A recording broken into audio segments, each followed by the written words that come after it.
সুপ্রিয় দর্শক শ্রোতা, আসসালামু আলাইকুম। মামির হাতে রান্না চ্যানেলে আপনাদের স্বাগতম।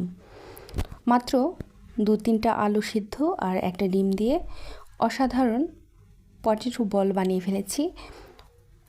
অনেক ক্রিস্পি এই পটেটো বলটা ছোট ছোট বাচ্চাদের খুবই ফেভারিট একটি খাবার।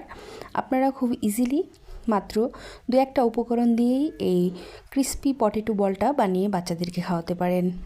তো চলুন শুরু করা যাক। নিয়েছি এখানে 3টা আলু সিদ্ধ, আলুটাকে খুব ভালো করে নরম করে সিদ্ধ করে নিয়েছি, আর একটা ডিম সিদ্ধ। তো এখন আলুটাকে খুব ভালো করে আমি ম্যাশ করে নেব। তো গ্রেটার দিয়ে আমি ডিমটাকে গ্রেট করে নিচ্ছি।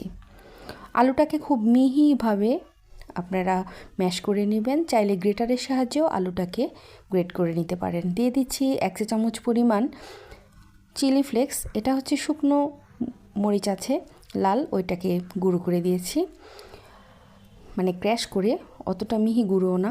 লবণ দিয়ে দিচ্ছি 1/2 চামচের থেকেও কম। তো লবণটা আপনারা একটু আন্দাজ করে তারপরে দিবেন।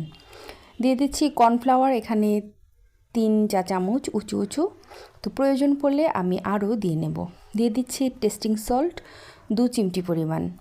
এখন খুব ভালো করে আলুর সঙ্গে সবগুলো উপকরণ মেখে নিতে হবে। তো আমার আরও কিছুটা কর্নফ্লাওয়ার লাগবে, আমি আরও উঁচু 1 চা চামচ পরিমাণ কর্নফ্লাওয়ার দিয়ে নিচ্ছি। তো ভালো করে কচলে একটু মেখে নিতে হবে। তো মাখানো কমপ্লিট। এখন আমি বল তৈরি করব। হাতের মধ্যে একটু তেল লাগিয়ে আপনারা এভাবে গোল গোল বলগুলোকে তৈরি করে নেবেন। চাইলে হাতে একটু পানি লাগিয়েও তারপর বলগুলো তৈরি করতে পারেন, এতে করে হাতের সাথে আলুটা লেগে যাবে না। তো এভাবে করে সবগুলো বল আমি তৈরি করে নিয়েছি, দেখতেই পাচ্ছেন ঠিক এরকম। তো এখন আমি কড়াইতে তেল গরম বসিয়ে দিয়েছি, তেলটা গরম হয়ে গেছে। এখন আমি বলগুলোকে তেলের মধ্যে ছেড়ে দিচ্ছি। যদি বলগুলো আপনার প্লেট থেকে উঠতে না চায়, অনেক সময় দেখা যায় যে কর্নফ্লাওয়ার দেওয়ার কারণে আর আলুটা বেশি নরম হলে প্লেটের গায়ে বলগুলো লেগে যেতে চায়, তো তখন আপনারা হাতের মধ্যে বা বলগুলোর উপরে একটু কর্নফ্লাওয়ার ছিটিয়ে ইজিলি তুলে ফেলতে পারবেন।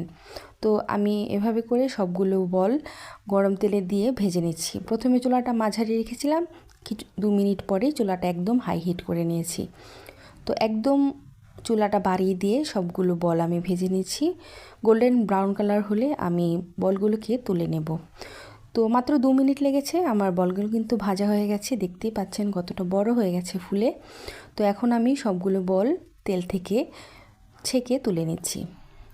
তো দর্শক শ্রোতা, দেখেই তো দিলাম কত ইজিলি এই পটেটো বল তৈরি করেছি। দেখতে পাচ্ছেন ভেতরটা কত ফাঁকা। হাতের সাহায্যে চাপ দেওয়ার সঙ্গে সঙ্গেই একদম ভেতরটা ফাঁকা হয়ে মুচমুচে একটা ক্রিস্পি ভাব থাকে উপরে। এটা খেতে অসম্ভব মজা। তো আশা করি আজকের রেসিপিটি আপনাদের কাছে ভালো লাগবে। বিকেলবেলা বাচ্চাদেরকে এভাবেই 2 মিনিটের মধ্যেই এই পটেটো বলটা তৈরি করে খাওয়াবেন।